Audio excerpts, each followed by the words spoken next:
screen. Now her friends are gone. Her sponsors are gone. And the man she laughed at, he's not the same anymore. Before we begin, please like this video and subscribe Relation Tales. We're grateful for each and every one of you. Let us know where in the world you're tuning in from. We'd love to hear from you in the comments. Let's begin.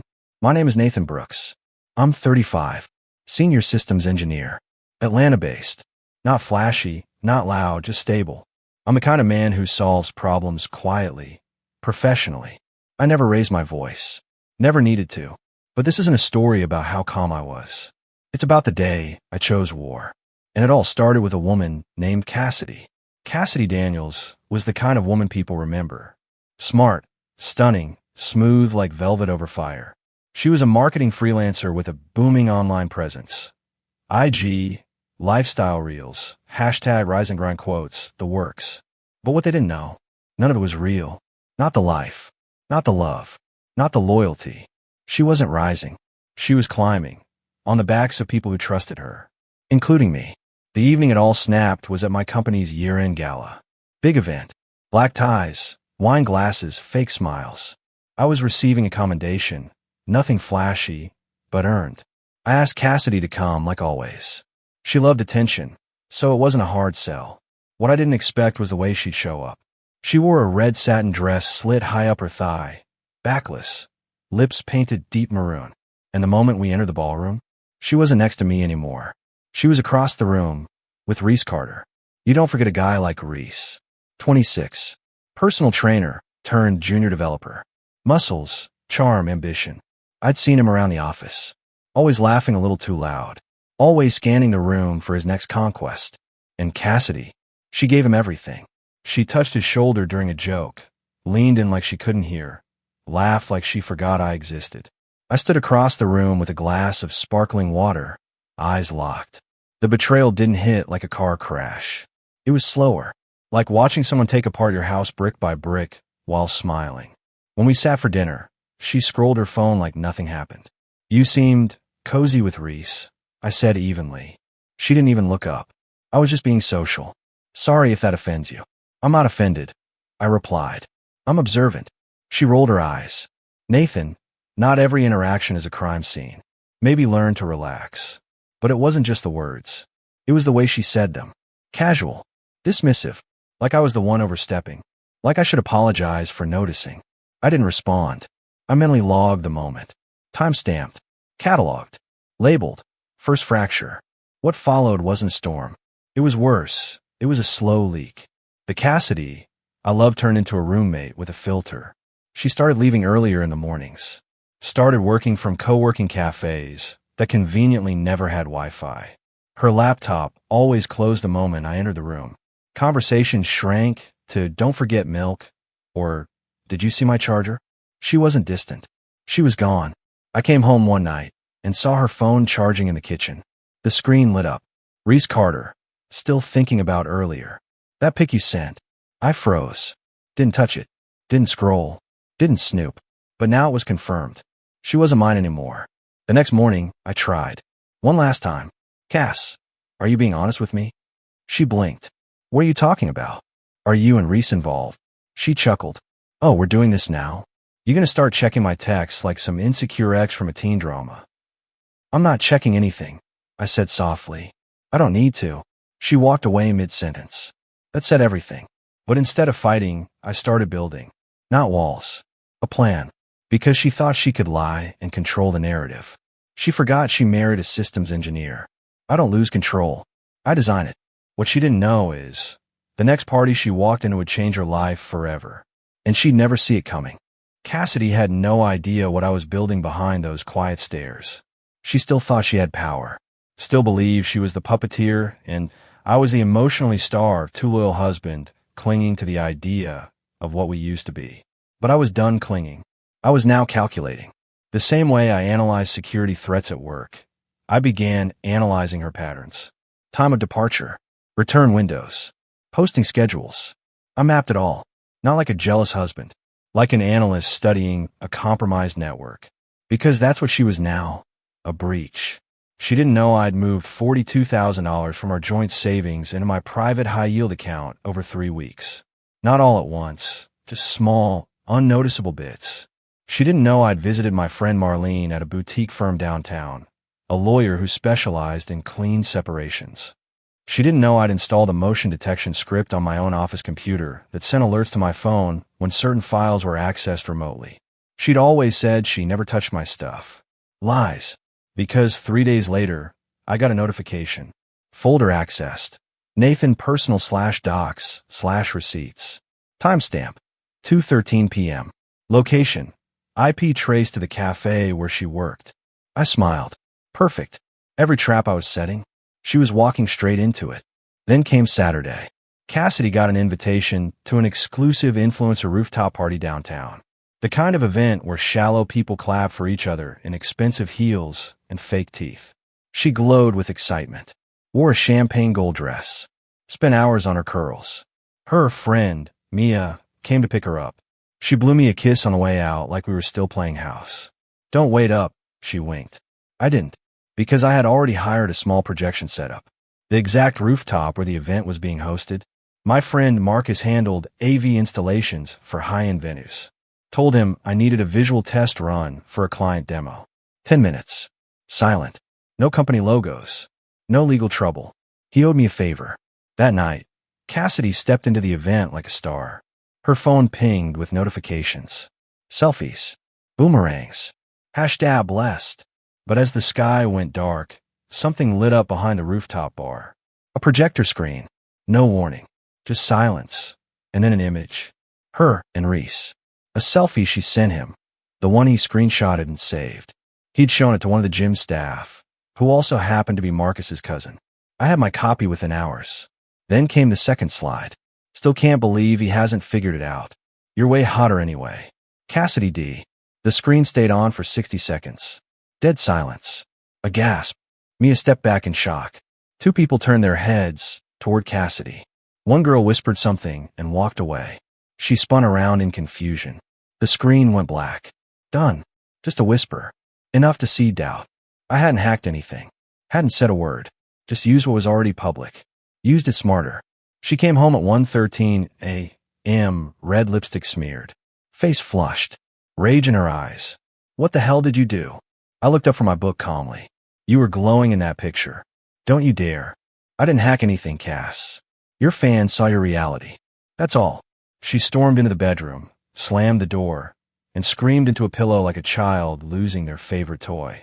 That night, I packed the rest of my belongings. Left a note on the counter. You love the spotlight. Hope it loves you back.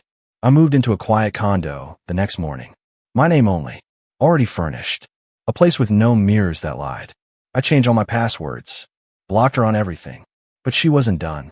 She just didn't know. Her biggest downfall hadn't even started yet. And this time, she'd be the one watching.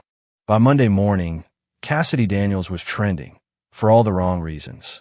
The internet, once her kingdom, now felt like a courtroom. She'd built her identity on empowerment posts and authentic stories. But when people saw that screen, saw the real DMs, the captions, the date stamp flirtations, they started questioning everything. The comments began quietly at first. Then came the storm.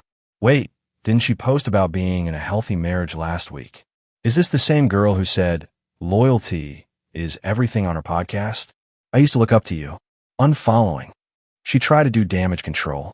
Posted a teary-eyed story. Said she was being targeted by a bitter ex. Said she was just exploring friendships. Said people shouldn't judge women for being free. But no one was buying it. I didn't say a word. Didn't make a post. Didn't comment. Didn't leak more screenshots. Because I didn't have to. The more she tried to clean it up, the messier she looked. Meanwhile, I thrived in silence. My new condo had a quiet view of the city skyline. I made coffee each morning without hearing the shallow background audio of TikToks or self-recorded affirmations. No performance. Just peace. At work, I dove into a new security initiative and gained the attention of regional leadership. Within 3 weeks, I was offered a senior consultant role for our Seattle branch. Fully remote, salary bump, with a bonus package. I said yes without blinking. I started reconnecting with people I had let go of when Cassidy consumed everything. Friends I hadn't called in years. Even my brother, whom she used to mock for being too blue-collar. We met up. grabbed a beer, laughed like kids again. Cassidy, meanwhile, her sponsors began dropping. Quietly at first. One skincare brand removed her from their site. A nutrition app replaced her with a new ambassador. Her Rise and Radiate podcast stopped updating. Her collab with a boutique fashion brand pulled without notice. She posted a reel trying to fake positivity. Sometimes, silence is the best response to cruelty. I'm still here, still standing, but I could see it in her eyes. She wasn't standing. She was sinking. A week later, Cassidy tried to contact me through a fake number. I know you're still mad, but we were a team. We can fix this. Fix. She didn't even know the half of it.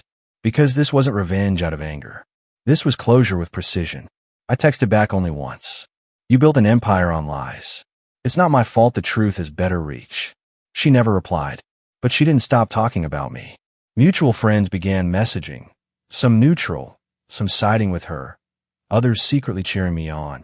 Bro, she's telling people you hired hackers to ruin her life.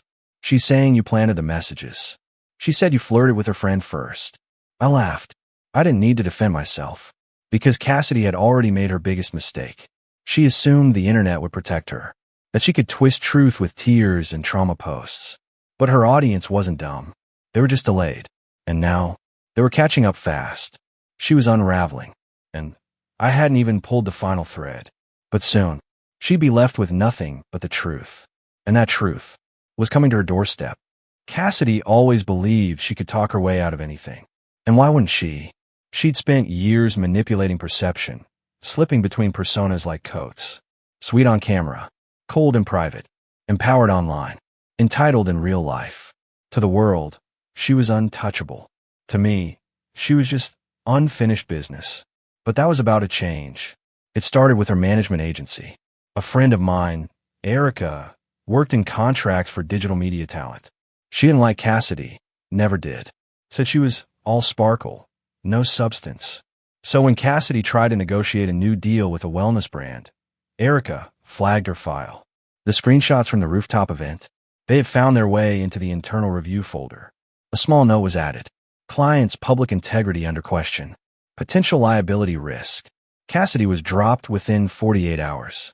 She posted a statement claiming creative differences and said she wanted to step back from partnerships to focus on self-healing. But by then, her email inbox was empty. And so was her apartment. A friend of mine from property management called me privately. She's behind on rent. She asked for a lease transfer to her cousin's name. But no one's applying. Looks like she's bouncing. No more filters. No more fresh flowers by the window. Just unpaid bills and the echo of a life built on illusion. 3 weeks after I moved to my new job role, I saw her, by accident. I was grabbing a late lunch at a local food truck downtown. Across the park, someone sat alone on a bench, hoodie pulled low, fingers scrolling a cracked phone. It was her. She'd lost weight. Her hair was in a messy bun. No makeup. Just a raw, stripped version of the woman who once demanded attention in every room. I didn't walk over. I didn't say a word. She didn't see me. But she looked lost, like someone whose map had been stolen. That weekend, she emailed me again. Subject: please. Nathan, this isn't easy. I know I messed up, but can we just talk once? No cameras. No pretending. Just you and me. I didn't respond for 2 days. When I finally did, it was cold and simple. I'm not your cleanup crew. Not your audience. You told me to walk. So I did. She replied instantly. I wasn't thinking. I was scared. I pushed you because I thought you'd stay. And there it was.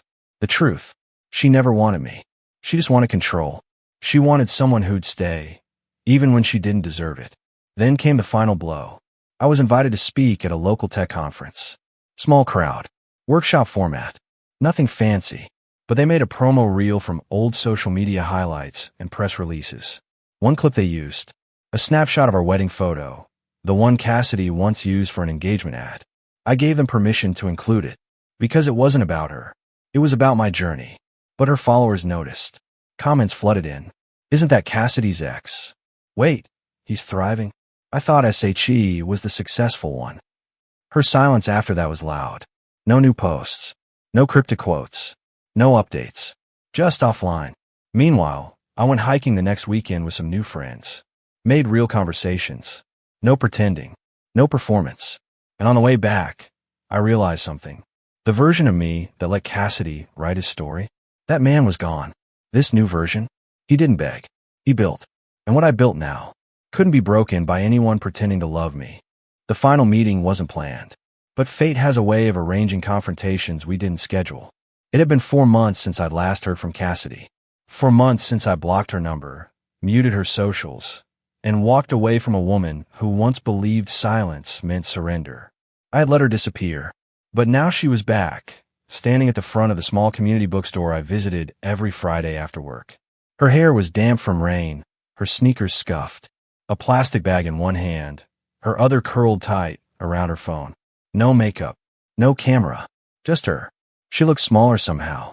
Not physically, just quieter. She saw me the second I stepped in. Froze, blinked, then whispered, "Nathan, eh?" I didn't answer, just stared. She took a slow breath. "I heard you speak at that tech event. You look calm." "I am," I said. "Can we talk?" she asked. "Just 5 minutes." There was no anger in her voice. No edge. Just the kind of brokenness you can't fake. I nodded once and followed her outside. We stood under the awning while the rain ticked like a clock around us. "I know I don't deserve your time," she said. "I get that. I just wanted to say, I remember the day I told you the door was open. You said I could leave," I replied. "So I did. I never thought you would actually do it. You never thought I had the strength." She looked down. "I thought you'd fight for me. That you'd yell, cry, try to win me back like in the movies." "I wasn't in a movie," I said. "I was in a marriage. And I was losing myself." Cassidy's voice trembled. "Do you ever think about us? Like what we could have been?" I stared at the street light flickering across the wet pavement. "I think about how many times I gave you chances. And how many times you thought my silence meant weakness. But it wasn't weakness, Cassidy. It was restraint." She blinked fast, trying to hold it in. "I didn't mean to ruin everything." "You didn't ruin everything," I replied. "You just removed yourself from the part of my life that mattered." She didn't try to hug me, didn't reach out. Maybe for the first time, she finally understood what distance meant when it wasn't emotional, when it was real. Solid. Final. "Are you happy?" she asked softly. I took a deep breath, thought about my new apartment, the plants I kept alive, the shelves I built, the silence that no longer hurt. "Yeah," I said. "I am." She gave a small nod. A tear fell, but she didn't wipe it. Just let it sit there, like a memory she finally had to carry. "I'm sorry," she whispered. "I know," I said, and I walked away. Cassidy Daniels never returned to her influencer life. Her pages went dark, her audience moved on, and her brand collapsed without a villain to blame. There were no updates, no stage comebacks, just quiet. But I didn't celebrate, because revenge wasn't the point. Freedom was. 1 year later, I hung a small canvas in my new home. It had no quote, no drama, just a single, clean word in bold black letters. Enough, because when someone shows you where the door is, don't hesitate to walk through it. But most importantly, make sure you don't leave it open on your way out.